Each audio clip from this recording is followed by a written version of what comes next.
Back to, I can't get into necessity and sufficiency, like describing it, but metaphysics is going to give us necessity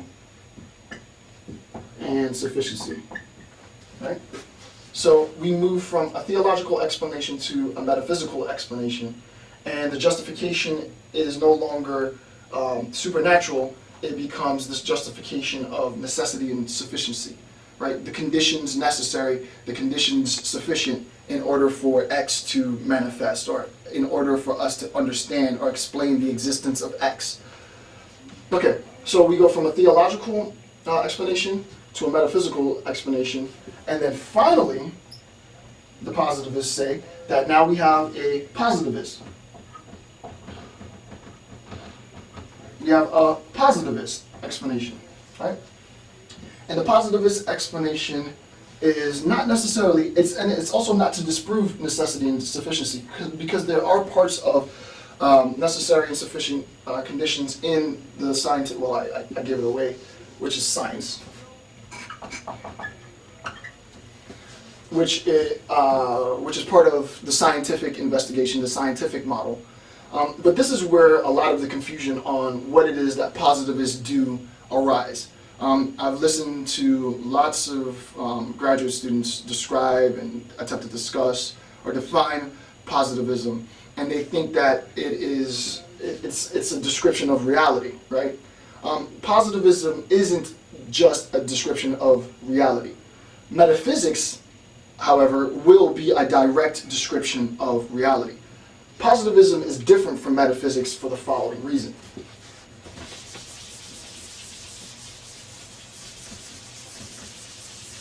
And this is an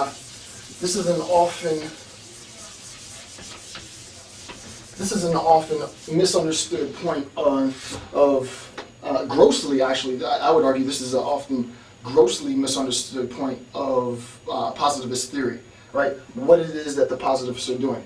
We've gone from a supernatural explanation to a scientific explanation. We've gone from a theological domain to a positivist, or quote unquote a meta-scientific, to be technical, domain. What's the distinction between positivism and metaphysics? Why this distinction? Well, this is how it goes. If we're saying that this thing being described is reality, and we have metaphysics on the one hand, and we have positivism, actually it would be, it'd be up a little bit higher. And if we have positivism on the other hand, so we have reality, we have metaphysics, and we have positivism. Metaphysics is a direct attempt to explain reality. Positivism isn't like metaphysics, because the positivists don't attempt to explain reality, right? That's not what they're doing. That's what a lot of people say that they're doing, but they don't understand what positivism is, right? That's actually false. The people who explain reality are scientists, right? So science explains. And to be honest with you, they describe. So scientists and science describe reality, right? The scientists will tell us what gravity is. The scientists will tell us the force of the attraction of the moon on the Earth, right? The scientists will tell us the regularity with which the planets orbit, and so on, and so on, and so on, right? Scientists describe reality. Metaphysics describes reality directly, like science, right? But you can see that a metaphysical description of reality directly and a scientific description of reality directly are completely different, right? They're completely different, and I can't go into examples because even the examples would be a little bit too advanced. But any of you who've done any introductory philosophy would be able to think of several examples, and I would challenge you to think of several examples of this, right? Reality is described directly by metaphysics, right? So, for example, Descartes' metaphysic, in attempting to describe the universe and the world, ends in the cogito. That's like one description, metaphysical description of reality, right? He's not talking about how we come to know this. In part, he is talking about how this, but he's also describing what he believes reality is.